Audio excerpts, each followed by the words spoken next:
Hello students, welcome to Aspect Vision. I am Alisha Ijaz and today I am going to be taking your lectures for Biology for Engineer series. तो ये पूरा series आपका मैं ही लेने वाली हूँ and आज हम स्टार्ट करने वाले हैं अपना first chapter that is introduction to biology. हाँ जी, तो आज का एम आपके सामने बोर्ड पर लिखा है. आज हमने क्या क्या कदम कर लेना है. We are going to talk about, we are going to introduce yourself right to science. ठीक है, साइंस क्या होता है, साइंस के ब्रांचेस के बारे में we are going to be talking about. Then we are going to draw comparison between biology and engineer. See, engineering and biology these are two very separate things, है ना. Biology आप 10th के बाद पढ़ना भूल जाते हो and engineering is something that you are still studying. So we are going to draw comparison कि किस तरह से बायोलॉजी के मैकेनिज्म्स, प्रिंसिपल्स का इस्तेमाल हम लोग इंजीनियरिंग में इस्तेमाल करते हैं. And we have created a lot of inventions, discoveries, machines right. तो हम लोग एग्जाम्पल लेंगे, कंपेयर करेंगे बहुत से ऐसे real life example. For example camera and a bird, camera and your I, human आई. तो ह्यूमन आई जिस तरह से इमेज फॉर्म करता है उसका इस्तेमाल करके हमने वो मैकेनिज्म कैमरा में इस्तेमाल किया. सिमिलरली एरोप्लेन और बर्ड, इनकी फ़्लाइट को हम लोग कंपेयर करेंगे किस तरह से बर्ड जैसे उड़ती है उसको देख करके इंसानों ने एरोप्लेन के पीछे का जो प्रिंसिपल है, मैकेनिज्म है, उसको बनाया. So we gonna draw a comparison between both of these two right. And then lastly I am going to talking about biology as an independent scientific discipline. That means biology का significance मैं आपको बताने वाली हूँ कि biology कितना ज़्यादा important है रियल लाइफ में भी and in general. So I hope you guys are ready. और एक रिक्वेस्ट है कि आप लोग प्लीज़ नोट्स बनाते चले, भले ही रफ फॉर्म में लिख लो बट पूरे लेक्चर को आप नोट डाउन ज़रूर करते रहिए एंड बीच बीच में रिवाइज करते रहिए सो दैट जो भी पढ़ाया गया है वो आपको क्रिस्टल क्लियर हो सके. ठीक है, so let us start now. Okay, so guys look at this, introduction to science. क्या होता है साइंस? आपको साइंस वर्ड का लिटरल मीनिंग पता है? साइंस वर्ड एक्चुअली में लैटिन से डिराइव्ड है. लैटिन एक लैंग्वेज होता है बच्चों जिसका मतलब होता है टू नो. ठीक है, तो साइंस का एक्चुअल मतलब होता है टू नो, जानना किसी भी चीज़ को. किस चीज़ को?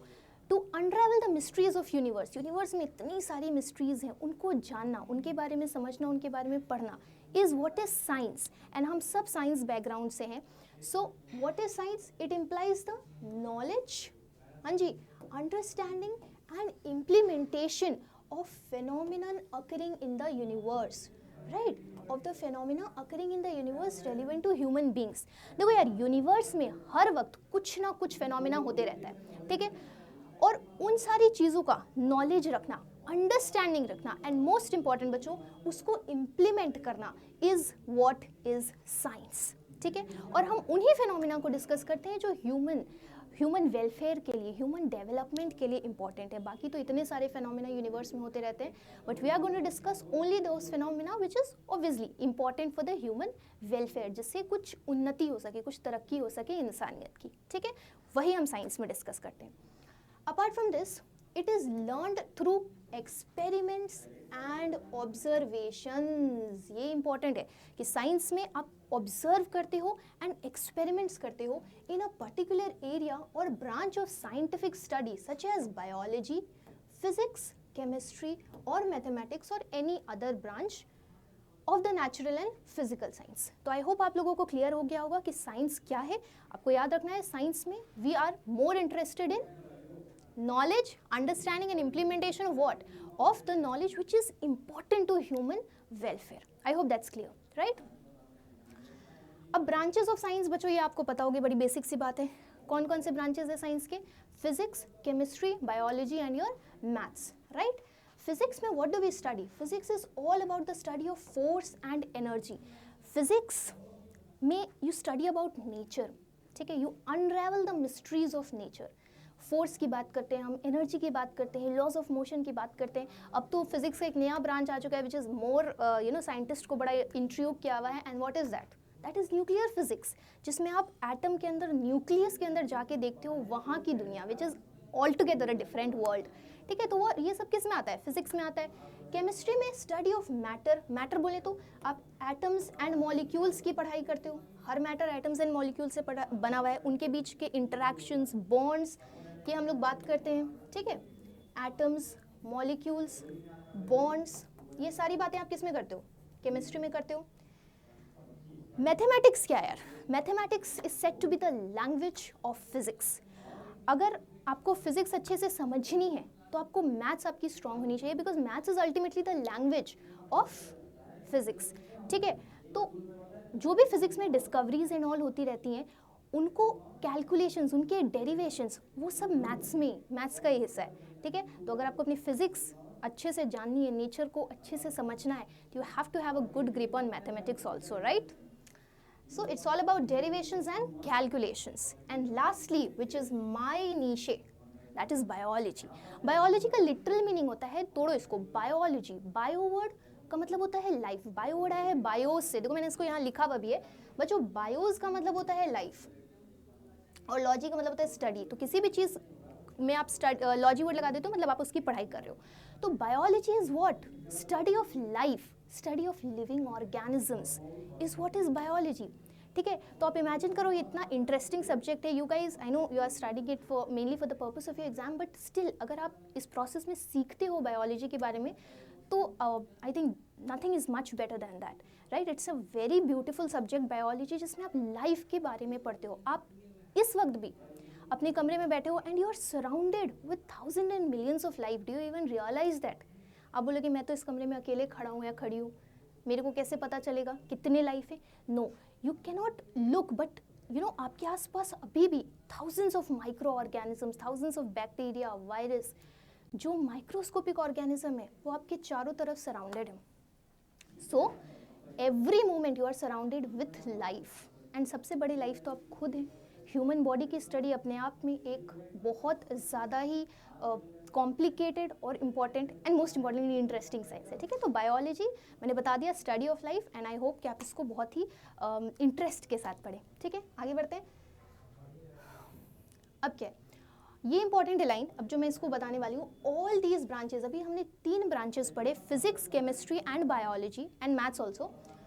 ये जो चारों ब्रांचेस है साइंस के, they are not a separate entity in itself, rather they are integrated. हाँ जी, they are integrated through various functions and phenomena, ठीक है। तो जितनी भी ब्रांचेस है साइंस के, आप ऐसा नहीं बोल सकते हो कि वो एकदम सेपरेट एंटिटी है, यानी कि इंजीनियरिंग वालों को बायो से कोई मतलब नहीं, या फिर if I am a bio student and I have to do nothing with what is happening in engineering, ऐसा नहीं होता है। साइंस के जितने भी ब्रांचेस हैं वो सब आपस में इंटरमिंगल्ड होते हैं, ठीक है। आप कोई सा भी एग्जाम्पल ले लो, फॉर एग्जाम्पल अगर आप एक बायोलॉजी स्टूडेंट हो, एक डॉक्टर है, अब वो ऐसा सोचेगा कि मेरे को सिर्फ बायो पढ़ना है, मेरे को कोई फर्क नहीं पड़ा फिजिक्स में क्या डेवलपमेंट हो रहा है, तो हाउ ही और she will be able to understand the ECG, how he or she will be able to understand all the technical aspects that goes in a hospital। आप देखते हो हॉस्पिटल में बड़ी बड़ी मशीन्स रखे रहती है, MRI मशीन, रेजोनेंस मशीन। तो अगर आपको सिर्फ बायो के बारे में पता है, ह्यूमन बॉडी के बारे में पता है, and you don't know about these technicalities, how are you going to survive, and especially in this era where AI is going to take out everything। तो कहने का मकसद ये है कि साइंस के ब्रांचेस ऐसा नहीं है कि सब अलग अलग सेपरेट एंटिटी हैं, फिजिक्स को केमिस्ट्री से मतलब नहीं, केमिस्ट्री को फिजिक्स से मतलब नहीं। जितनी भी बड़ी बड़ी नोबल डिस्कवरीज होती हैं, इवन DNA का जो मॉडल बताया गया था, तो उसमें क्या लगता है आपको सिर्फ बायोलॉजिस्ट का रोल रहा? नहीं, वो एक मॉडल बताने में, DNA का मॉडल एक्सप्लेन करने में फिजिसिस्ट का रोल था। वहाँ पे मैथमेटिशियंस बहुत से इन्वॉल्व थे जिन्होंने कई डेरिवेशंस वगैरह की टू प्रूव कि हाँ ये सही मॉडल है। तो हर कोई भी डिस्कवरी होती है उसमें साइंस के सारे कंपोनेंट्स लगते हैं, because they are not separate entities, that's what is an important point, ठीक है। They are integrated through various functions and phenomenon.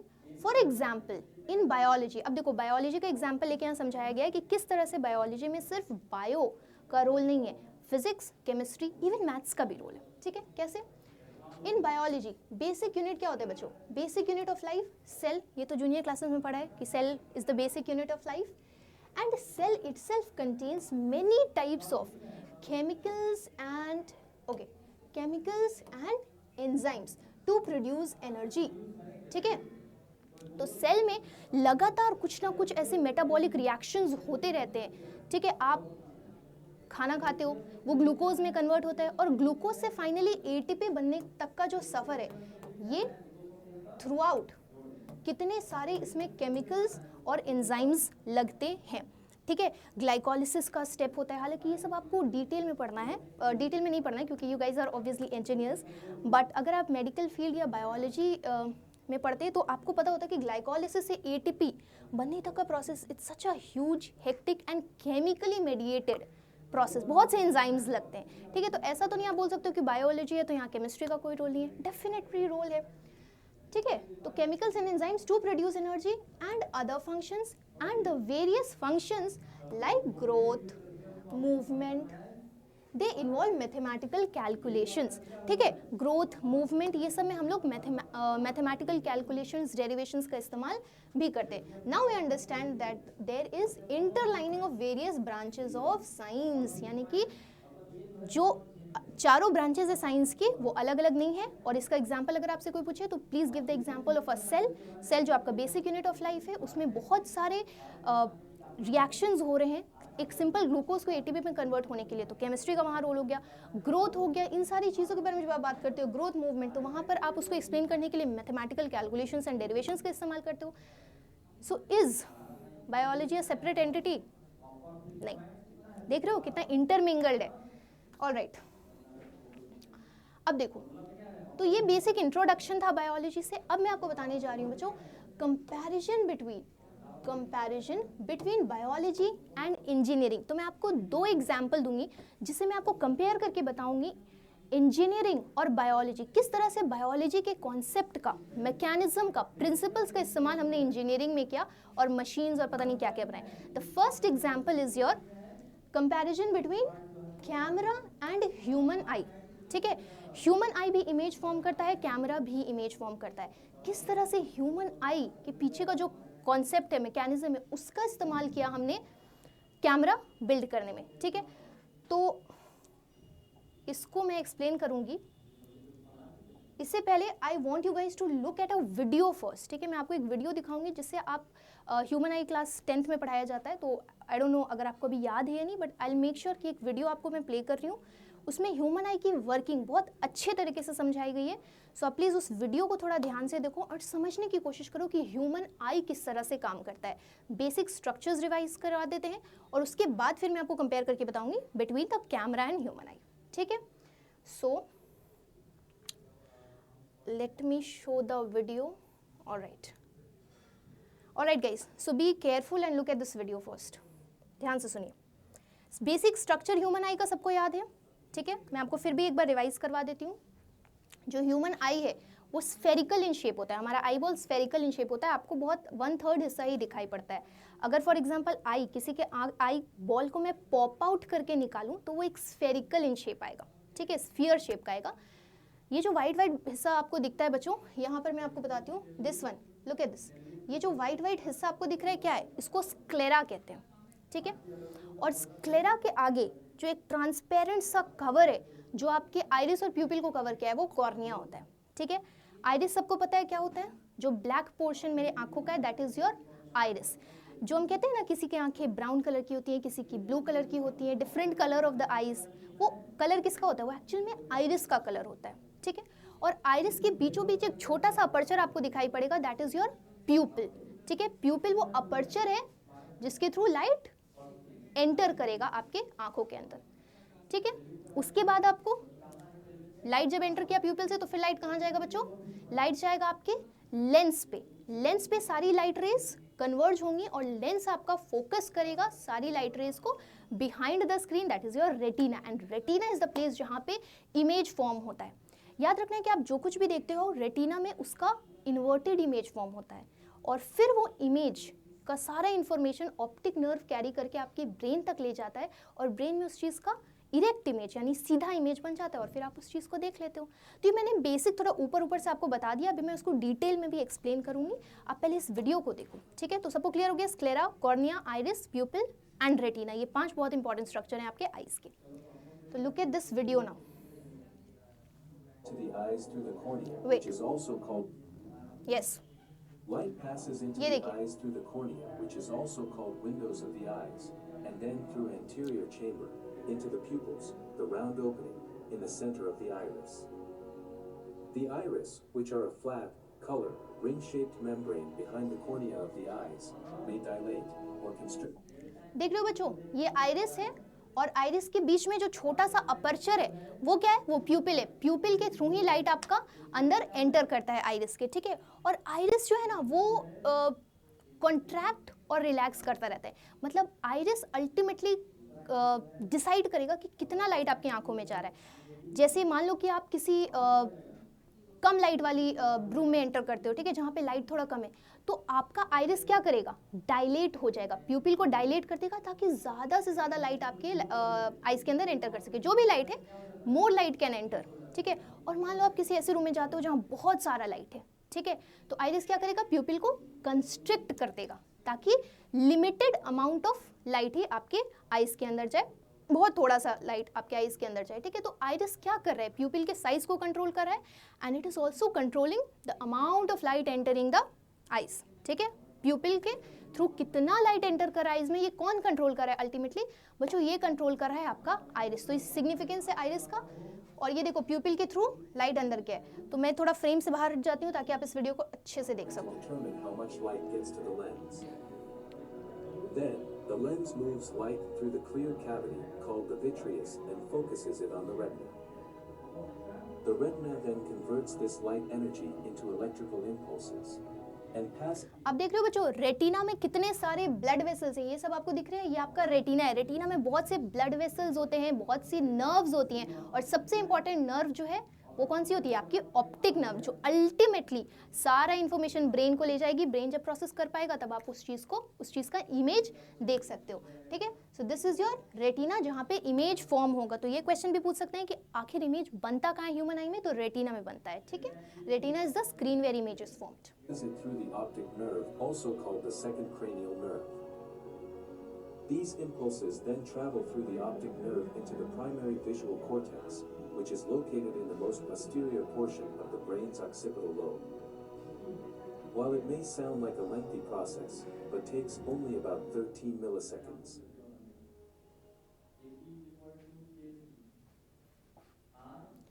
ठीक है,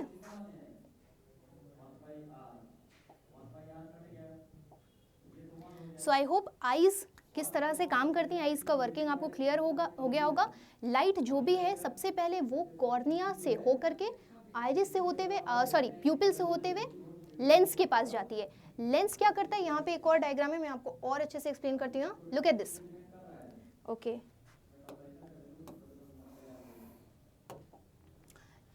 let me choose the colour first.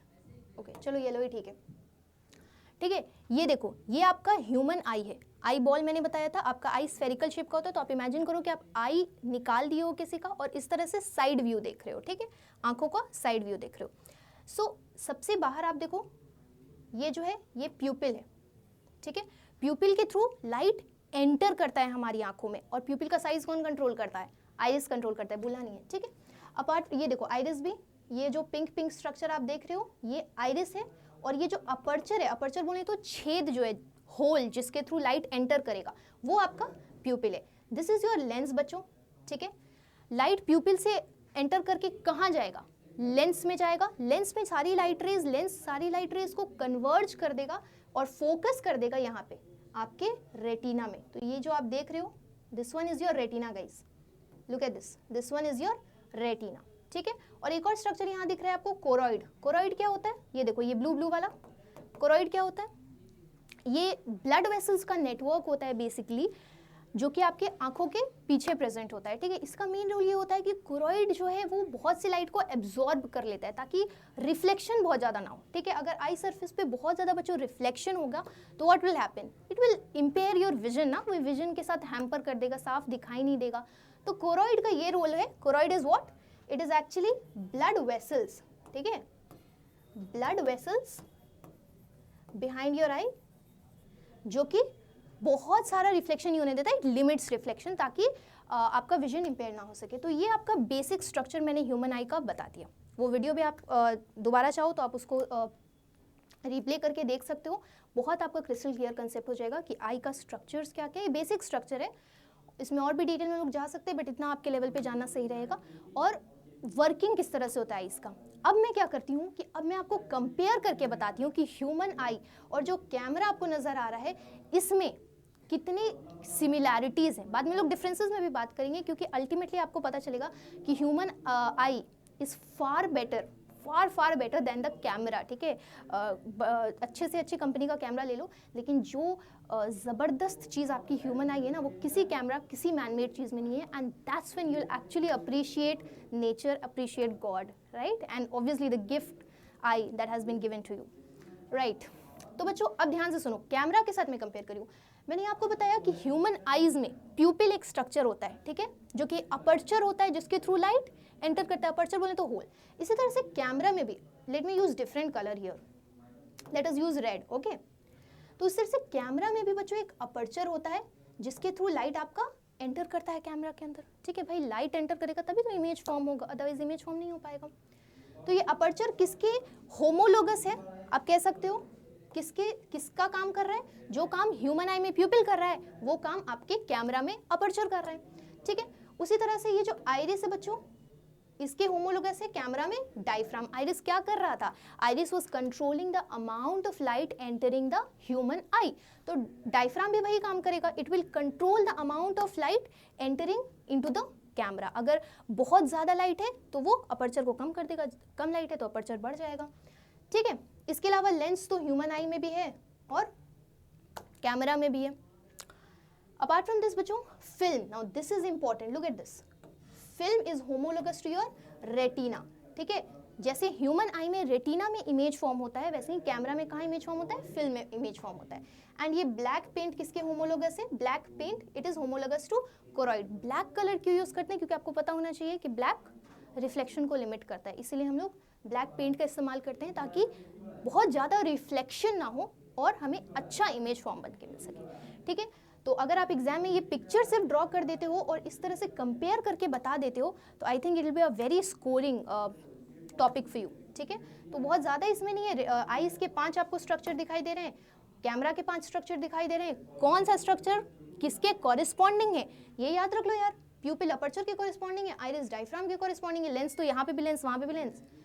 Human आई में कोरॉइड होता है, ब्लैक पेंट, दोनों का काम सेम होता है, कोरॉइड और ब्लैक पेंट का रिफ्लेक्शन लिमिट करना, और रेटिना जो है वो कैमरा का फिल्म है। तो I hope I am clear किस तरह से ह्यूमन आई और रेटिना सेम होते हैं। ठीक है, सॉरी, ह्यूमन आई और कैमरा।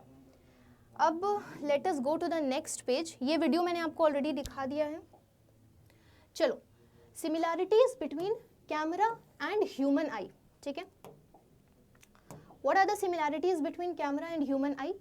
ये देखो, कैमरा का जो अपर्चर था वो ह्यूमन आई के प्यूपिल के बराबर है। अभी मैंने आपको बताया दोनों का फंक्शन क्या है, light enters the I through the प्यूपिल और अपर्चर। लाइट एंटर आई आंखों में कैसे करता है, प्यूपिल के थ्रू ही ना करता है, और कैमरा में अपर्चर के थ्रू। दूसरा आ जाता है डायफ्राम। कैमरा में डायफ्राम होता है और उसी के होमोलोगस आइज में आइरिस होता है। ये क्या करता है, द आइरिस और the diaphragm regulates the amount of light entering the eye। कितना अमाउंट ऑफ लाइट एंटर करेगा आई में या कैमरा में, उसको कौन कोऑर्डिनेट करता है, वो किसका फंक्शन है बच्चों, वो डायफ्राम नहीं तो आइरिस का फंक्शन है in their respective places, right. The second one is lens. दोनों जगह लेंस होता है। लेंस का क्या काम होता है, लेंस का काम होता है लाइट को फोकस करना। ठीक है, focuses light and image on the retina in I and film in camera. ठीक है, नेक्स्ट है बच्चों फिल्म, जो कि ह्यूमन आई में रेटिना के होमोलोगस है, the part on which images are formed. ठीक है, तो ह्यूमन आई में इमेज कहाँ फॉर्म होता है, रेटिना में होता है, और कैमरा में कहाँ फॉर्म होता है, फिल्म में फॉर्म होता है। Very good. एंड लास्टली मैंने आपको बता ही दिया बच्चों ब्लैक पेंट और कोरॉइड। तो कैमरा में जो ब्लैक पेंट है और ह्यूमन आई में कोरॉइड। कोरॉइड मैंने आपको बता दिया वो ब्लू जैसा जो स्ट्रक्चर था वो एक्चुअली में ब्लड वेसल्स का नेटवर्क है। ठीक है, लेकिन इसका फंक्शन क्या है ये याद होना चाहिए, the dark coloured melanin pigment in the choroid. ठीक है, कोरॉइड में डार्क कलर मेलेनिन पिगमेंट भी प्रेजेंट होते हैं। And black paint in camera it absorbs light absorb करते हैं and limits reflection within the eye that को degrade vision. ठीक है, तो कोरॉइड में आपको याद रख लेना है कि डार्क कलर के मेलेनिन पिगमेंट्स होते हैं। मेलेनिन के बारे में अगर आपने नहीं सुना है तो ये वो पिगमेंट होते हैं जो कि आपकी स्किन को थोड़ा black black sort of colour देते हैं। तो जो बहुत ज़्यादा गोरे लोग होते हैं उनमें मेलेनिन की कमी होती है, और जैसे जैसे आपका कलर का शेड बढ़ता जाता है वैसे वैसे, मतलब एक्चुअली जैसे जैसे मेलेनिन कंटेंट आपके स्किन में बढ़ता जाता है वैसे वैसे आपका कलर का शेड भी बढ़ता जाता है। तो मेलेनिन के बारे में थोड़ा बहुत आइडिया तो सबको होता है।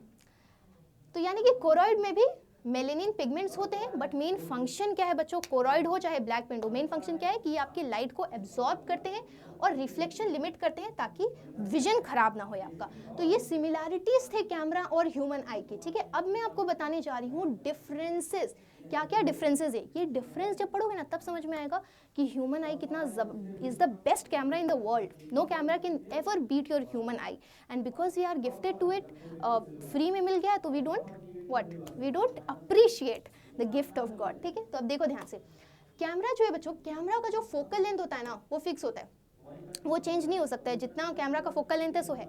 बट ह्यूमन आई का ऐसा नहीं होता है। ह्यूमन आई का जो फोकल लेंथ है, focal length it can be changed. Human eye का focal length can be change. दूर की चीज़ देखने के लिए, पास की चीज़ देखने के लिए कैमरा का फोकल लेंथ फिक्स है, बट ह्यूमन आई का चेंज हो सकता है। Second is photographic film retains the image permanently, ठीक है। फिल्म पे एक बार इमेज बन गया वो परमानेंटली वहाँ रिटेन हो जाता है। रेटिना में क्या होता है, retina retains the impression of an image for only 1/16 second.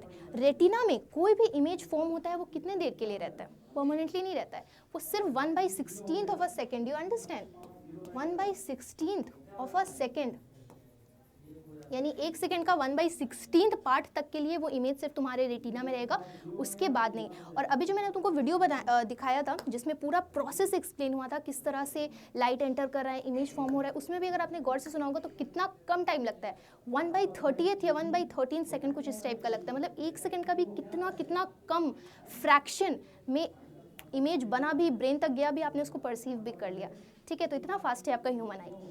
तो रेटिना जो है इंप्रेशन कितने देर के लिए बस रखता है, 1/16 सेकेंड। नेक्स्ट बच्चों, a photograph has to be change for getting next image, whereas same retina can be used for viewing unlimited image. Retina कोई चेंज करता है क्या? रेटिना एक बार जो गॉड ऊपर वाले ने दे दिया सो है, अब उसमें कितना ही तुम इमेज बनाते रहो। लेकिन कैमरा में ऐसा नहीं होता है, कैमरा में फिल्म चेंज करना पड़ता है and then you get different images, ठीक है। Lastly, image is formed on photographic film, हाँ जी, and processing is done through computer। image तो बन गया, फोटोग्राफिक फिल्म जो है, कैमरा का फोटोग्राफिक फिल्म, वहाँ इमेज बन गया और प्रोसेसिंग किससे होती है, कंप्यूटर के थ्रू होता है, बिकॉज कैमरा का अपना दिमाग तो होता नहीं है, ठीक है। लेकिन ह्यूमन आई में क्या होता है, image is formed on the retina, image तो रेटिना में बनता है लेकिन फर्दर प्रोसेसिंग ब्रेन में होती है। मैंने आपको बताया था कि जो भी लाइट है वो रेटिना में इमेज फॉर्म होता है और फिर वो सारा कुछ कन्वर्ट हो जाता है इलेक्ट्रिकल इम्पल्सेस में, जो कि ऑप्टिक नर्व आपके ब्रेन तक लेके जाता है। ब्रेन उस चीज़ को प्रोसेस करता है and that's when you see an object. So that's the difference between the camera and human eye.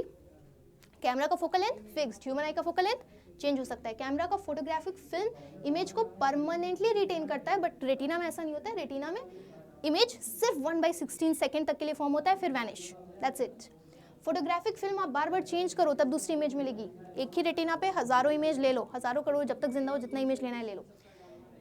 Camera की अगर मैं बात करूं तो image is formed on photographic film and processing कहाँ पे होती है बच्चों, कंप्यूटर में। लेकिन ह्यूमन आई में क्या होती है प्रोसेसिंग, ब्रेन में होती है, ठीक है। I hope I am clear. तो ये था कंपैरिजन जिसमें मैंने आपको बताया ह्यूमन आई के बारे में। कैमरा में आपको एग्जाम में सिमिलैरिटीज और डिफरेंसेस दोनों लिख करके आनी है, ईजी है। और अगर आप एक बार ह्यूमन आई का स्ट्रक्चर समझ चुके हो तो फिर आपके लिए कोई मुश्किल बात नहीं है, ठीक है। अब नेक्स्ट जो मैं आपको एग्जाम्पल देने वाली हूँ, so that is the flight of a bird and aircraft. Now you have to understand this कि the way a bird flies in the sky, ठीक है। हम लोगों ने, ह्यूमंस ने उसको एनालाइज किया, समझा, उसके पीछे का मैकेनिज्म, प्रिंसिपल, फिजिक्स सब कुछ समझा, and all of that we incorporated in what, in the flight of an aeroplane, that how aeroplane flies. तो यहाँ पे I am going to compare the flight of a bird and aircraft, but behind apart from this you have to understand कि कौन सा basic principle है जो कि responsible है, एंड आई एम श्योर आप सबको पता होगा, दैट इज बर्नौलीज प्रिंसिपल, ठीक है। बर्नौलीज प्रिंसिपल सबने पढ़ रखा होगा, बट एक बारी मैं आपको रिवाइज करवा देती हूँ। क्या होता है बर्नौलीज प्रिंसिपल? पहले बच्चों याद रखो, बर्नौली प्रिंसिपल जो है it is law of conservation of energy. ठीक है, फिजिक्स में बहुत लिमिटेड लॉज होते हैं अगर देखा जाए तो, जिसमें law of conservation of energy एक ऐसा लॉ है which is valid to most of the phenomenon of nature. ठीक है, तो बर्नौलीज प्रिंसिपल भी अगर आपसे पूछा जाए किस लॉ पे बेस्ड है, तो it is based on law of conservation of energy. ठीक है, अब मैं आपको एक्सप्लेन करती हूँ कि हाउ बर्नौलीज प्रिंसिपल गवर्न, किस तरह से बर्नौलीज प्रिंसिपल गवर्न करता है the flight of aeroplane and bird. ठीक है, तो उसके लिए मुझे आपको बर्नौलीज प्रिंसिपल थोड़ा बहुत रिवाइज करवाना पड़ेगा। ऑल राइट, ध्यान से देखो, ये वाला पेज ही यूज कर लेती हूँ मैं। ठीक है, तो देखो सबसे इंपॉर्टेंट बर्नौलीज प्रिंसिपल है क्या, पहले मैं ये लिख देती हूँ, P is half rho v square, ठीक है, plus rho g h is equals to constant. ये बेसिक बर्नौलीज प्रिंसिपल है जो आप 11-12 में पढ़ के आए होंगे। ठीक है, P क्या होता है, प्रेशर होता है, याद रखना है। मैं ये टर्म्स को लिख भी देती हूँ, वेट अ सेकेंड गाइस। ठीक है, P is your pressure, half rho is what, rho is the density of air molecules, V is your velocity, ठीक है, G is what, G is your gravitational constant sorry, G is your acceleration due to gravity, 9.8 meters per second square, sorry acceleration due to gravity, and H is your height। ठीक है, तो ये आपका Bernoulli's principal हो गया। ठीक है, P plus half rho v square plus rho g h is equals to constant. अब क्या होता है, ध्यान से समझिए इस चीज को, जब बर्ड फ्लाई कर रहा है या फिर एरोप्लेन ऑलरेडी एक प्रॉपर पोजीशन में आ गया है इन द स्काई, तो H1 जो हाइट होता है वो सेम हो जाता है। जैसे फॉर एग्जांपल इसको मैं इस फॉर्म में भी लिख सकती हूँ ना, ऐसे P1 plus half rho V1 का स्क्वायर प्लस रो GH1, ठीक है, is equals to P2 plus half rho V2 का स्क्वायर प्लस रो GH2। ठीक है, ये क्या क्या लिख दिया है मैंने, आपको समझ में आ रहा होगा, मैं आपको और अच्छे से एक बार ही एक्सप्लेन कर देती हूँ। Let me change the color guys, alright. So for example, this is a pipe and from the ground level, इस पॉइंट का प्रेशर है P1, ठीक है, इस पॉइंट का प्रेशर है P2। यहाँ से जो भी फ्लूइड जा रहा है, फ्लूइड में एयर और लिक्विड दोनों हो सकता है, अभी मैं एयर इमेजिन कर रही हूँ। ठीक है, तो जो फ्लूइड है, एयर है, मान लो उसकी वेलोसिटी यहाँ पे V1 है, यहाँ पे इसकी वेलोसिटी V2 है, राइट। रो तो आपको पता है density of fluid. Apart from this बस इतने ही आप जान लो। और ये बच्चों H1 हाइट है, ये H2 हाइट है, मतलब इस पॉइंट पे जो एयर एंटर कर रहा है और इस पॉइंट पे जो एयर एंटर कर रहा है उसकी वेलोसिटी V1 V2 हो गया, हाइट H1 H2 हो गया, यहाँ पे प्रेशर P1 P2 हो गया।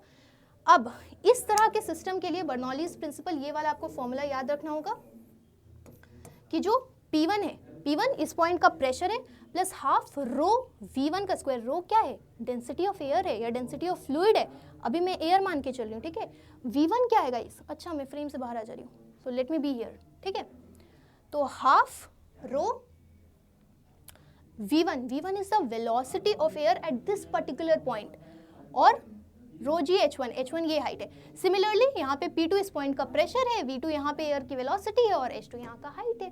ठीक है, तो ये बर्नौलीज प्रिंसिपल तुमको याद रखना है, ये law of conservation of energy पे बेस्ड है, and this is the principle that ultimately governs how an aeroplane और बर्ड फ्लाइज इन एयर। ठीक है, अब मैंने आपको समझाया कि जैसे ही आप ये पिक्चर एक बार ही देखो, जब एरोप्लेन इस पॉइंट पे पहुंच चुका है, ठीक है, एरोप्लेन इस पॉइंट पे पहुंच चुका है, तो H1 और H2 सेम हो जाता है। ठीक है, H1 और H2 सेम हो जाता है, मतलब H वाला टर्म सेम हो गया। अब इस चीज का सिग्निफिकेंस क्या है, इस चीज का सिग्निफिकेंस ये कि अगर H1 और H2 सेम हो गया, यहाँ पे देखो H1 और H2 सेम हो गया, तो ये टर्म तो कैंसिल हो गया ना, ये टर्म तो कैंसिल हो गया। ठीक है, तो अब क्या बचा, अब बचा P1 plus half rho V1 का square is equal to P2 plus half rho V2 का स्क्वायर। इस चीज को मैं यहाँ लिख देती हूँ, P1 plus half rho V1 का square is equals to P2 plus half rho V2 का स्क्वायर। अब देखो यहाँ से थोड़ा ध्यान से समझना, कंसेप्चुअल चीज़ है, ईजी है, 2 मिनट में समझ आ जाएगा। ध्यान से देखो P1, अब जैसे मैं क्या करती हूँ बच्चों, ये जो आपको विंग्स दिख रहा है, ठीक है, इसी का एक कट सेक्शन यहाँ पे ये पिक्चर के फॉर्म में बना हुआ है, ठीक है। यहाँ नीचे इस पॉइंट का प्रेशर जो है ये P1 में लिख देती हूँ, यहाँ का प्रेशर है P2, ठीक है। जो एयर ऊपर की तरफ जा रही है उसकी वेलोसिटी V2 और जो नीचे की तरफ जा रही है उसकी वेलोसिटी V1, ठीक है। और डेंसिटी ऑफ एयर तो रो जो है सो है। अब ध्यान से समझो, अब क्या होता है कि ये यहाँ पे जो विंग्स है इसी का क्रॉस सेक्शन मैंने आपको यहाँ पे बताया, ये जो आपको एरोज दिख रहे हैं ये एयर है, ठीक है। अब आप इस चीज को समझो कि यहाँ इस पॉइंट पे आप इमेजिन करो जो एयर आया, ठीक है, वो एयर साइमल्टेनियसली यहाँ पे आया और वो डिवाइड हो गया ऊपर और नीचे, और इस पॉइंट पे फाइनली दोनों को मीट करना है। लेकिन एक चीज़ आप गौर करो, ये जो विंग्स का शेप कुछ ऐसा बनाया गया है एरोप्लेन के कि ये जो ऊपर वाला सरफेस है ना, इसका डिस्टेंस ज़्यादा है, ठीक है, इसका डिस्टेंस क्या है, ज़्यादा है, और नीचे वाले का डिस्टेंस कम है। अब ये सिंपल सा तो सबको पता है ना यार, v velocity is equal to distance upon time. जो एयर यहाँ पे है वो ऊपर और नीचे डिवाइड भले हो गई है, लेकिन दोनों को इस पॉइंट पे सेम टाइम पे पहुंचना है, तो t वाला टर्म कांस्टेंट हो गया, ठीक है। एयर को यहाँ पे ऊपर वाला एयर जो है और नीचे वाला एयर दोनों को सेम टाइम पर इस पॉइंट पे पहुंचना है, तो t वाला टर्म तो कांस्टेंट हो गया, लेकिन डिस्टेंस ऊपर का ज़्यादा है, तो ऊपर का एयर जो है उसको ज़्यादा वेलोसिटी से जाना पड़ेगा। ये बात समझ में आया कि नहीं, ठीक है, क्योंकि ये जो एयर एरोप्लेन के ऊपर वाले एरिया से कवर कर रहा है, it will have to cover what, it will have to cover more distance and that's how it will have to have more speed, उसकी वेलोसिटी ज़्यादा होनी चाहिए। तो ये सिंपल सी बात है कि V2 को ग्रेटर देन होना चाहिए V1, ठीक है। Let me right it down, ठीक है, V2 शुड बी, यहाँ पे लिख देती हूँ, V2 should be greater than V1। ये समझ में आया? अब देखो इस फॉर्मूला को रिलेट करो, अगर V2 V1 से बड़ा है और ये पूरा टर्म LHS और RHS को अगर इक्वल होना है तो P1 को P2 से बड़ा नहीं होना पड़ेगा, P1 should be greater than P2 since V2 is greater than V1। V2 V1 से बड़ा क्यों है, ये सबको समझ में आया, ठीक है, क्योंकि ऊपर डिस्टेंस ज़्यादा ऊपर वाले एयर को कवर करना है, तो डिस्टेंस ज़्यादा कवर करना है तो उसको अपनी वेलोसिटी भी ज़्यादा रखनी होगी, तभी सेम टाइम पे यहाँ पे दोनों पहुँच पाएंगे, ठीक है। और क्योंकि V2 ज़्यादा हो गया V1 से और हमको LHS और RHS को इक्वल रखना है, तो P1 को ज़्यादा होना पड़ेगा P2 से। P1 क्या था, नीचे डाउनवर्ड एरिया में जो एयर है वो P1 है और ऊपर जो एयर था वो P2 था। तो यदि आप इस चीज़ को समझो कि यदि P1 ज़्यादा है P2 से, नीचे का प्रेशर ज़्यादा है और ऊपर का प्रेशर कम है, आप सबको पता होगा air always flows from high pressure area to low pressure area, air हमेशा हाई प्रेशर एरिया से लो प्रेशर एरिया की तरफ जाएगा। नीचे का प्रेशर कैसा हो गया, नीचे का प्रेशर ज़्यादा हो गया और ऊपर का प्रेशर कम हो गया, and that's exactly what we need, ठीक है। एयर अब क्या करेगा, हाई प्रेशर से लो प्रेशर की तरफ जाएगा, एंड यही जो है ये एरोप्लेन को उसको लिफ्ट प्रोवाइड कर देगा, ठीक है, एरोप्लेन को ऊपर उड़ने में मदद करेगा। सेम कंसेप्ट बर्ड के फ्लाइट में भी होता है। So you understand how does this happen. एक बेसिक प्रिंसिपल आपको याद रखना है, बर्नौलीज प्रिंसिपल, जिसमें मैंने आपको एक्सप्लेन किया कि the air which flows upward the aerofoil it will have to have higher speed, and because उसका स्पीड ज़्यादा है तो ऊपर का प्रेशर कम हो जाता है, बर्नौली प्रिंसिपल को सेटिस्फाई करने के लिए। नीचे का बच्चों स्पीड कम है तो नीचे का प्रेशर ज़्यादा हो जाता है, एयर हाई प्रेशर से लो प्रेशर जाता है, अब नीचे का प्रेशर ज़्यादा हो गया तो यही चीज़ एयर जो है वो पुश करेगा ऊपर, and that will give the lift to your aeroplane, ठीक है। तो I hope I am successful in finally explaining you Bernoulli's principle and how it governs the basic principle. ये समझ गए, उसके बाद लिखना तो बड़ा ईजी है, ठीक है, क्लियर हो गया। ये बर्नौलीज प्रिंसिपल है, सबको याद होना चाहिए, ठीक है। V2 किस तरह से ग्रेटर देन V1 हुआ, ये समझ में आया, क्योंकि यहाँ का डिस्टेंस ज़्यादा है ऊपर का, नीचे का डिस्टेंस कम है, तो डिस्टेंस जहाँ ज़्यादा होगा वहाँ पे वेलोसिटी ऑफ एयर भी ज़्यादा है, क्योंकि इस पॉइंट पे दोनों को सेम टाइम पे पहुँचना है। मैं टाइम लिख देती हूँ कि T सेम हो जाएगा, तो फिर तो यार V is equal to D/T से तुम समझ ही गए होगे, ठीक है। और प्रेशर नीचे का ज़्यादा है, ऊपर का कम हो गया, तो नीचे का प्रेशर ज़्यादा है तो एयर हाई प्रेशर से लो प्रेशर की तरफ गया and that gives the lift to your aeroplane. I hope I am clear. ठीक है, चलो अब ये जो टेक्स्ट लिखा है फटाफट से इसको पढ़ लो. बच्चों जो बेसिक प्रिंसिपल है of flying is based on Bernoulli's principle. जो बेसिक प्रिंसिपल है तुम्हारे फ्लाइंग का वो किस पे बेस्ड है? बर्नौलीज प्रिंसिपल पे बेस्ड है. ठीक है, the particles in air are always moving. Air like a fluid. Air like a fluid will always move from, this is important, air, let me change the colour. ठीक है, air जो है it will always, remember this, always move from high pressure area to low pressure area. ठीक है, he found, ही मतलब scientist ने ऐसा पता लगाया था, बर्नौली जी ने, that fast moving air has lower restore and slow moving air has higher pressure. ये रीस्टोर वर्ड छोड़ो, तुमको मैं जो बता रही हूँ वो याद रखो. Fast moving air has lower pressure, यहाँ लिख लो. ठीक है, and slow moving air has higher pressure. तो ये देखो कितने ऊपर ऊपर से लिख दिया, बट मैंने तुमको डिटेल में बता दिया कि ऊपर का प्रेशर कैसे कम हुआ और वेलोसिटी ज़्यादा हुई, और नीचे का वेलोसिटी ज़्यादा हुआ, प्रेशर कम हो गया, बर्नौली प्रिंसिपल को सेटिस्फाई करने के लिए. ठीक है, it is this Bernoulli's principal that helped us how birds and aeroplane can fly. तो अगर आप ये लाइन भी समझ गए हो, इतना ज़रूर लिख लीजिएगा. ठीक है, दिस इज बच्चों aeroplane and bird and we have successfully compared the flight between the two. I hope I am clear. ठीक है, now as a result the air on the top of the wing, ठीक है, has to travel faster to keep with the air underneath. जो वही चीज़ जो मैंने अभी आपको एक्सप्लेन किया वो टेक्स्ट फॉर्म में एक बारी पढ़ लो कि जो ऊपर एयर है, एरोप्लेन के ऊपर जो एयर है उसकी वेलोसिटी ज़्यादा होनी चाहिए. टॉप ऑफ द विंग्स पे जो एयर है उसकी वेलोसिटी ज़्यादा होनी चाहिए. क्यों ज़्यादा होनी चाहिए?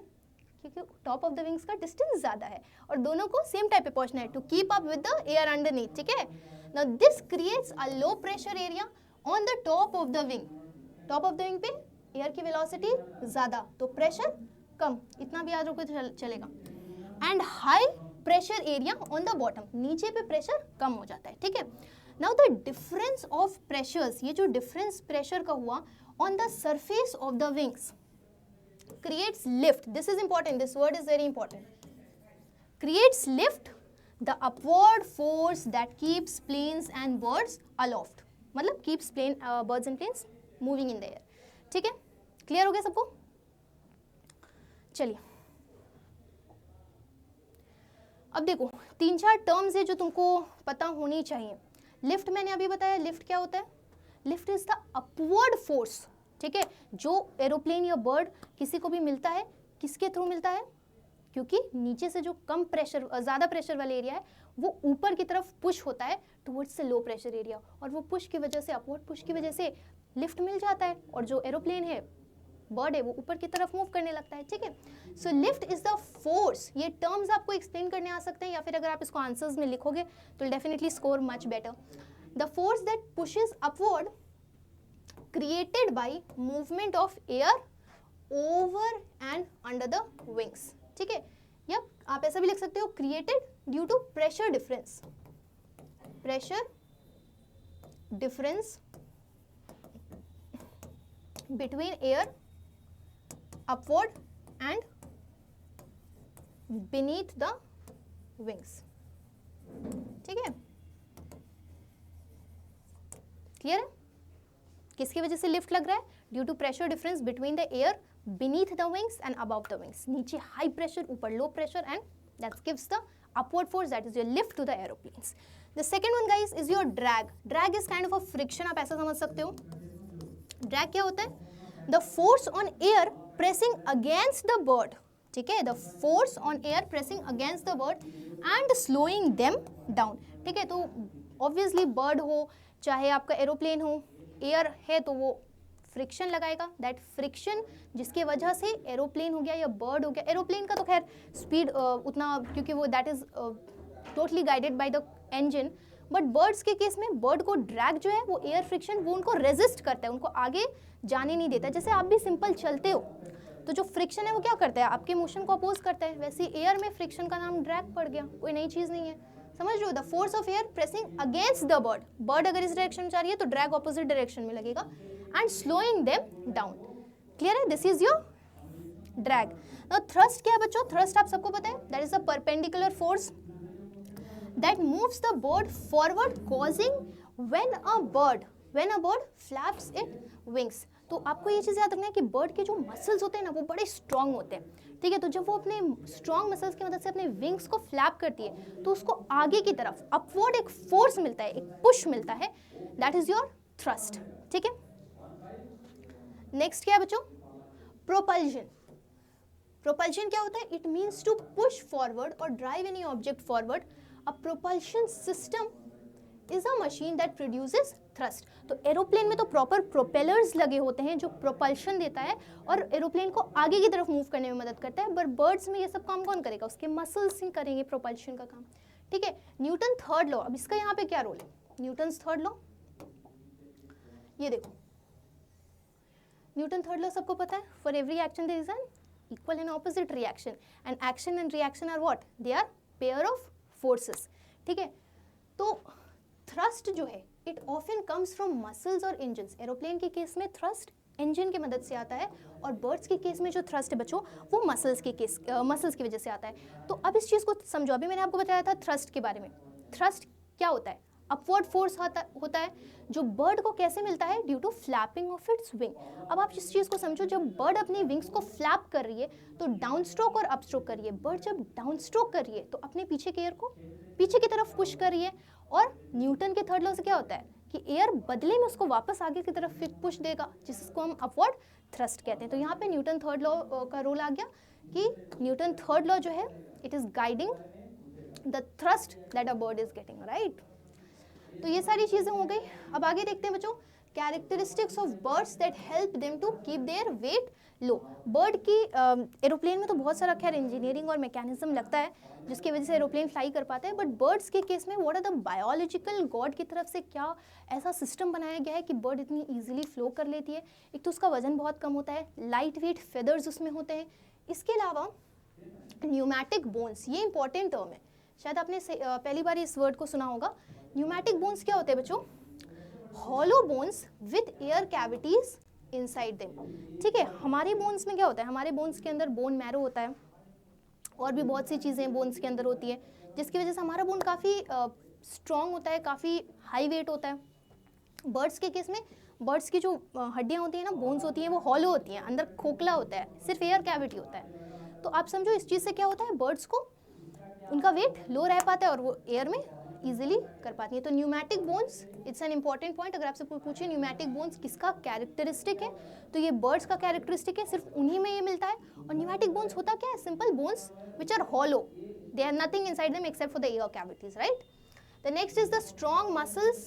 ये भी बर्ड्स के जो मसल्स होते हैं वो बड़े स्ट्रॉन्ग होते हैं, ठीक है, जो उनको मदद करते हैं अपने विंग्स को फ्लैप करने में और आगे अपवर्ड थ्रस्ट पाने में, ठीक है। एंड राइट फ्लेक्सिबल, एंड एक और चीज़ आप ऐड कर लो, लाइट फेदर्स, बड़े लाइट फेदर्स होते हैं जिसकी वजह से बर्ड का वेट कम रहता है और वो ईजिली फ्लाई कर पाती है, ठीक है। तो ये चीज़ें हो गई। अब एक कंपैरिजन, चलो ठीक है, ठीक है बच्चों। तो आई होप आपको क्लियर हुआ होगा कि किस तरह से फ्लाइट ऑफ एरोप्लेन और बर्ड को मैंने कंपेयर किया, and most importantly the mechanism और the principle, that is your Bernoulli's principle. Bernoulli's principle किस तरह से गवर्न करता है flight of an aeroplane and bird, ठीक है।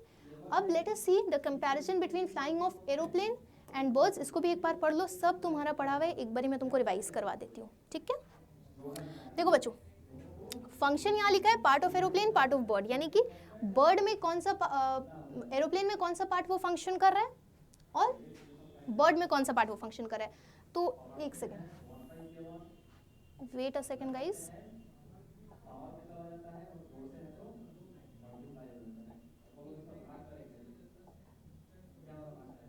चलो ठीक है।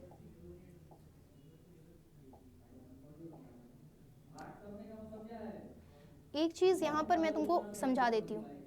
देखो मैंने 4 टर्म्स की जो बात की, लिफ्ट, ड्रैग, थ्रस्ट, प्रोपल्शन, ये आप समझो लिफ्ट क्या था बच्चों, अपवर्ड फोर्स था, ठीक है। तो ये जो अपवर्ड फोर्स है ये लिफ्ट है। आपको अपने बुक में भी एक डायग्राम मिल जाएगा इस टाइप का, बट यहाँ पे समझ लो इजी होगा। अपवर्ड फोर्स जो है वो लिफ्ट है, सामने की तरफ जो फोर्स लग रहा है वो थ्रस्ट है, ठीक है। ऑपोजिट डायरेक्शन में जो फोर्स लग रहा है वो क्या है, वो ड्रैग है, और नीचे की तरफ जो फोर्स लग रहा है वो तो ऑब्वियस सी बात है ग्रेविटेशनल फोर्स है, ठीक है। तो ये पिक्चर जरूर अगर आप देखो तो इसको आप रिलेट कर पाओगे। इस एक पिक्चर में आपको सारी चीजें समझ में आएंगी। ऊपर की तरफ का फोर्स लिफ्ट, आगे की तरफ थ्रस्ट, पीछे की तरफ ड्रैग, ड्रैग इसको रोकने की कोशिश कर रहा है, but obviously thrust greater than drag होगा तभी ये आगे की तरफ मूव कर पा रहा है, और नीचे ऑब्वियसली बात है ग्रेविटेशनल फोर्स लग रहा है, ठीक है। अब इन्हीं टर्म्स को मैं यहाँ तुमको समझा देती हूँ, ठीक है। देखो, तो अब जो लिफ्ट है बच्चों वो एरोप्लेन में कौन दे रहा है, जो आपके प्रोपेलर्स और एयरफॉइल हो गए, ठीक है। प्रोपेलर्स आपने लगा हुआ देखा होगा ना एरोप्लेन के पीछे, एक फैन शेप का इस तरह से विंग्स में भी रहते हैं। तो वो प्रोपेलर्स या एयरफॉइल जो है वो लिफ्ट देने का काम कर रहे हैं, किसमें, एरोप्लेन में। जबकि बर्ड में उसका मसल ही काफ़ी है भाई, मसल ही लिफ्ट प्रोवाइड कर रहा है, ठीक है। मसल, स्ट्रॉन्ग मसल्स जो हैं वो हेल्प कर रहे हैं विंग्स को फ्लैप करने में, और उससे लिफ्ट मिल जा रहा है बर्ड को, ठीक है। नेक्स्ट है streamline shape. Now streamline shape is very important, birds का भी स्ट्रीमलाइन शेप एंड एरोप्लेन का भी स्ट्रीमलाइन शेप। तो ये जो है इनका फंक्शन क्या है, ये ड्रैग को रेजिस्ट कर पा रहे हैं, ठीक है। ड्रैग आगे से जो फोर्स इनको रोकने की कोशिश कर रहा है ये उसको रेजिस्ट कर पा रहे हैं। तो इसलिए आपने देखा भी होगा कि जो शेप है एरोप्लेन का वो बर्ड के शेप से बड़ा मैच करता है, द विंग्स और एवरीथिंग, ठीक है, ताकि वो स्ट्रीमलाइन बॉडी बना सके और किसको रेजिस्ट कर सके, ड्रैग को, क्योंकि ड्रैग तो उसको रोकना चाह रहा है, उसको तो ऑपोजिट उसके जाना है, ठीक है। द थर्ड फंक्शन इज बच्चों थ्रस्ट, द अपवर्ड फोर्स। वो कौन दे रहा है एरोप्लेन में, है ना, एरोप्लेन में it is done by the wings of aeroplane, sorry movement of aeroplanes and wings by engine. मतलब इंजन जो है वो थ्रस्ट दे रहा है एरोप्लेन के केस में, जबकि बर्ड्स के केस में flapping of wings, flapping of wings से ही उसको थ्रस्ट मिल रहा है। Next is control. तो एरोप्लेन में कंट्रोल कौन करता है, विंग्स, ठीक है, और बर्ड्स में टेल्स और wings, they are responsible, control मतलब बैलेंस मेंटेन करना, ठीक है। द लास्ट फंक्शन इज बच्चों प्रोपल्शन, प्रोपल्शन, ठीक है। तो एरोप्लेन के केस में ये कौन दे रहा है, इंजन दे रहा है, और बर्ड्स के केस में मसल दे रहा है। तो ये आपको मैंने पूरा एक्सप्लेन कर दिया। ये 4-5 टर्म्स तो क्लियर होने चाहिए। ये फंक्शन एरोप्लेन में कौन कर रहा है, बर्ड में कौन कर रहा है, ये भी आपको क्लियर होना चाहिए, ठीक है। आगे बढ़ें। आई होप ये 2 एग्जाम्पल्स जो मैंने तुमको स्टार्टिंग में दिया, पहले कैमरा और ह्यूमन आई, और लास्ट में एरोप्लेन और बर्ड, ये क्लियर हो गया होगा। इससे आप एक क्वेश्चन एक्सपेक्ट कर सकते हो, पढ़ के जाना, बहुत टफ नहीं है, और कंटेंट सारा दिया हुआ है तो you can write good answers also, ठीक है। चलो अब जो है थर्ड टॉपिक हमारा आ जाता है गाइज, विच इज बायोलॉजी, ठीक है। ये बड़ा इंटरेस्टिंग है। As an independent scientific discipline, ठीक है। बायोलॉजी का मैं आपको समझाऊंगी बायोलॉजी का सिग्निफिकेंस एंड ऑल्सो ये हमारा अभी लास्ट टॉपिक होने वाला है आज के सेशन के लिए, ठीक है। तो इसमें तुम समझो कि बायोलॉजी का इंपॉर्टेंस क्या है, और उसके बाद मैं आपको बहुत सी सरप्राइजिंग फैक्ट्स भी बताऊंगी बायोलॉजी को, जो तुम्हारे बुक से ही मैंने लिया हुआ है, but you have to understand, is very important, ठीक है। बच्चों biology is one of the interesting subjects of science and it is directly related to day life. Obvious सी बात है यार, बायो अगर डे टू डे लाइफ से related नहीं होगा तो क्या होगा, है ना। The main difference, now look at this guys, the main difference between biology and other subjects of science is that biology is not limited to laboratory only. This is important. Biology सिर्फ lab तक सीमित नहीं है कि आप experiments वगैरह करो, biology तो हर जगह है। तुम अपने आसपास देखो, और सबसे the best example I will tell you is the human body. आपको इतना ईजी लगता होगा ना ह्यूमन बॉडी, बट एक्चुअली जब आप पढ़ोगे एक एक मसल्स, एक एक bones, every entire mechanism, it's such a complicated, and that's when you'll start appreciating, you know, the best engineer, the bestest engineer is none other than God, ठीक है। तो biology is a very interesting subject, I have to tell you, and it is not limited only to laboratory. ऐसा नहीं है कि laboratory तक ही सीमित है, it has much wider aspect and obviously very important. It goes beyond labs into forest, oceans, hills, etc. That is, it brings us closer to the nature. Obviously, जैसे कि आपको मेरी बातों से भी लग रहा होगा, because I belong from biology background, and so मेरी बातों से भी आपको ज़रूर ये चीज़ लग रहा होगा that how much I appreciate nature and most importantly the beauty that has been gifted to you by God, ठीक है। क्योंकि मैन मेड चीज़ें कितनी भी आपको लगती होंगी बड़ी amazing and astonishing, but the real astonishment lies when you understand nature, bio, human body, cell, everything. It's very interesting. Biology, I don't know why people think it's ratification and all. No, it's not. It's a very conceptual subject only if you try to understand in a better way. ठीक है? It brings us closer to the nature. Now, following are the few examples of interesting facts which help us developing interest in biology as subject. तो मैं आपको कुछ interesting fact भी बता देती हूँ जिससे आपको थोड़ा इंटरेस्ट आ जाए बायोलॉजी में, ठीक है। और क्या, और अगर क्वेश्चंस ऐसे तो कम चांसेस है कि इस पर्टिकुलर टॉपिक से क्वेश्चन आए तो लिख देना कुछ, ठीक है। तो चलो, क्या है पहला सबसे, did you ever wonder, colour में चेंज कर लेती हूँ, I am using red now. Did you ever wonder the colour of our blood is red, खून का कलर लाल क्यों होता है? Anyone? Do you have any idea?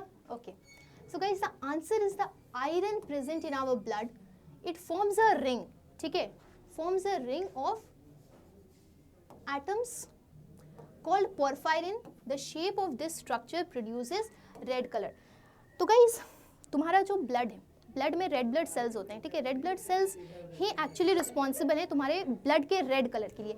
But वो रेड ब्लड सेल में क्या होते हैं उस चीज़ को समझो guys. If this is your red blood cell, इसके अंदर बहुत से हीमोग्लोबिन मॉलिक्यूल्स होते हैं, ठीक है, बहुत सारी हीमोग्लोबिन मॉलिक्यूल्स हैं। अच्छा, रेड ब्लड सेल आपको पता है, आपने 9th 10th तक तो बायोलॉजी पढ़ा होगा ना, इतना तो पता होगा कि हर सेल में न्यूक्लियस होता है। But red blood cell, mature red blood cell जो होता है ना, उसमें न्यूक्लियस नहीं होता।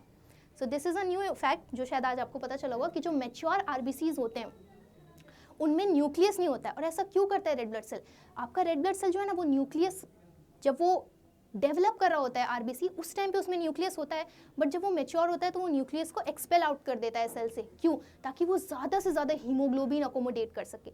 और हीमोग्लोबिन ही ऑक्सीजन कैरिंग मॉलिक्यूल है, ठीक है। हीमोग्लोबिन ही अल्टीमेटली ऑक्सीजन कैरी करता है और आपके हर एक सेल तक पहुंचाता है, ठीक है। हीमोग्लोबिन के अंदर क्या होता है बच्चों? अब हीमोग्लोबिन के अंदर आयरन होता है Fe+2 फॉर्म में, ठीक है। और इसमें ये जो आयरन है ये बनाता है बच्चों आपका पोरफायरिन रिंग। फिर I mean the frame, right, ये बनाता है गाइज आपका पोरफायरिन रिंग। और ये पोरफायरिन रिंग का जो शेप है ना, ये रेड कलर देता है। समझ आया? तो अब कोई भी पूछे कि ब्लड का कलर रेड क्यों होता है तो बता देना, पहले तो लेमैन की तरह बोल देना कि हाँ ठीक है रेड ब्लड सेल के कारण होता है। बट अब आप जान चुके हो तो you will not explain the layman, आप अच्छे से बताओ कि रेड ब्लड सेल के अंदर हीमोग्लोबिन होता है और उस हीमोग्लोबिन में आयरन होता है। आयरन जो है एक पोरफायरिन रिंग में अरेंज होता है और इस पोरफायरिन रिंग के शेप की वजह से ब्लड का कलर रेड आ जाता है, ठीक है। I hope it's clear, right? Next is guys, human bone is an excellent example of a perfect architecture, ठीक है। फीमर, फीमर किसको कहते हैं guys? Femur is your thigh bone, femur is your thigh bone that supports the weight of our body during walking is more powerful when compared to a solid concrete of the same weight. उतने ही वजन का एक solid concrete बना लो और जो femur है thigh bone, it is the strongest bone, ठीक है। सेम मास का वजन का तुम कंक्रीट सॉलिड बना लो तो वो उतना बोझ नहीं कैरी कर पाएगा जितना कि तुम्हारा फीमर कर पाता है। तो that is why again you have to appreciate the excellent and perfect architecture of the human bone, ठीक है। Third question guys, okay, now tell me the largest organ of human body, ठीक है। I hope आपने answer देख लिया होगा, but can you guess which is the largest organ of human body? Yes, that's your skin, ठीक है। तो skin भी एक ऑर्गन है, हाँ जी बिल्कुल ऑर्गन है। Largest organ is your skin, ठीक है। Next, what is the relation between your thumb and nose? Relation क्या है यार? जो तुम जितना तुम्हारे थंब का नेल लेंथ होता है उतना ही तुम्हारे नोज का भी लेंथ होता है, ठीक है। So the length of your thumb is equal to the length of your nose. नई नई बातें पता चल रही है ना। Next guys, every nucleus in the human body has DNA of 6 feet long. 6 feet समझते हो? Somewhat approximately equal to guys 2.2 meters long. ये तो वाकई जब मैंने भी इसको फर्स्ट टाइम पढ़ा था तो I was also a bit shocked. Let me tell you why. आप इमेजिन करो आपके बॉडी के अंदर कितने सारे सेल है। एक सेल को इमेजिन करो, ठीक है। एक सेल कितना छोटा होता है, आप उसको माइक्रोस्कोप में ही देख सकते हो, उसके अलावा नहीं देख सकते हो। सेल के अंदर भी न्यूक्लियस होता है, ठीक है। जैसे for example guys, if this is your cell, ये सेल के अंदर न्यूक्लियस, सेल खुद इतना छोटा होता है, न्यूक्लियस उससे भी छोटा होता है। और न्यूक्लियस के अंदर क्रोमोसोम्स होते हैं guys, look at this is the chromosome, और इस क्रोमोसोम में कॉइल्ड फॉर्म में प्रेजेंट होता है डीएनए, और यदि तुम उस डीएनए को निकालना शुरू करोगे ना तो 2 मीटर लंबा हो जाएगा, 6 फीट लॉन्ग। तो इमेजिन करो कि कितने सुपर कॉइल्ड फॉर्म में वो डीएनए तुम्हारे क्रोमोसोम्स में पैक्ड है, और फिर वो क्रोमोसोम तुम्हारे न्यूक्लियस में पैक्ड है, और फिर वो न्यूक्लियस जो है सेल के अंदर पैक्ड है, और वो सेल हज़ारों करोड़ों सेल, मिलियंस में सेल्स होते हैं जो हर दिन नए बनते हैं, रिप्लेस होते हैं। So that is how you should appreciate, right, the astonishing facts of biology. Next क्या है guys, magnetoreception. Now what is this? Magnetoreception is a type of magnetic compass present in some migratory birds. Migratory birds आपने कुछ सुने? कुछ ऐसे migratory birds होते हैं जैसे सर्बिया एंड ऑल में, वहाँ पर ठंड का जब टाइम होता है ना तो वो माइग्रेट करके राजस्थान साइड आ जाते हैं। तो राजस्थान के कुछ ऐसे नेशनल पार्क्स आपने सुना होगा, क्योलाडो नेशनल पार्क्स, भरतपुर में, इस तरह के जो नेशनल पार्क्स होते हैं वहाँ पे आपको विंटर्स के टाइम पे बहुत से माइग्रेटरी बर्ड्स दिखेंगे जो कि यहाँ के नहीं होते, वो एक्चुअली विंटर में माइग्रेट करके कहीं और से आए हुए होते हैं जहाँ पे भी बहुत ज़्यादा ठंड वगैरह रहती है। तो उन माइग्रेटरी बर्ड्स को पता कैसे चलता है यार? क्या उनके पास कोई गूगल मैप है कि मेरे को यहाँ आना है? उनमें मैग्नेटोरिसेप्शन रहता है, ठीक है, मतलब वो एक तरह का इनबिल्ट मैग्नेटिक कंपास उनके अंदर होता है जो उनको डायरेक्शन बताता है, and that's how they migrate from one place to another without deviating, right, that help them navigate using the earth's magnetic field. वो अर्थ मैग्नेटिक फील्ड का इस्तेमाल करते हैं और नेविगेट करते हैं, ठीक है। तो ये जो मैग्नेटोरिसेप्शन है ये कई माइग्रेटरी बर्ड्स में आपको मिलता है। Next guys, curious to know how dolphin sleep, ठीक है, यहाँ पे भी आपको नई बात पता चलेगी, that dolphin sleep half awake, right, they keep one eye open while they consciously breathe and float on the water surface। तो ये नई नई बातें पता चल रही हैं कि डॉल्फिन सोती कैसी हैं, एक आंखें खोल करके सोती हैं, ठीक है। नेक्स्ट क्या है guys, the ostrich egg is the biggest in the world, it equals to volume as of 30 chicken eggs. Now ostrich egg is the biggest living cell in the universe, ठीक है। तो जो लार्जेस्ट सिंगल सेल अगर कोई आपसे पूछे, largest single cell, तो वो होता है ऑस्ट्रिच एग, ठीक है। और जो स्मॉलेस्ट सिंगल सेल होता है गाइस वो क्या होता है? Smallest living single cell is your mycoplasma, ठीक है। माइकोप्लाज्मा क्या होता है? बैक्टीरिया का एक टाइप है, ठीक है, वो स्मॉलेस्ट लिविंग सेल है। Next is what is the largest flower in the world? These are important, कहीं ना कहीं काम आ ही जाएगा। Rafflesia arnoldi, you have to remember the name, this is the largest flower in the world। और इस flower ये इतना बड़ा हो सकता है, इस फ्लावर का हाइट 6 फीट तक जा सकता है, ठीक है। एंड अगर वो आप देखोगे तो लगेगा कि एक अम्ब्रेला है, एक फ्लावर का साइज पूरे के पूरे अम्ब्रेला के साइज जितना है, ठीक है। Now the next is world's largest flower क्या है? Rafflesia arnoldii. And world smallest flower क्या है गाइस? वुल्फिया, ठीक है, this is the world smallest flower. One full bouquet of this flower fits on the head of a push pin, यानी एक छोटे से पिन में पूरा का पूरा बुके आ जाएगा इस फ्लावर का, इतना छोटा होता है वुल्फिया। गूगल आप देखो गूगल पे, you will find it interesting, right. Okay, this is important.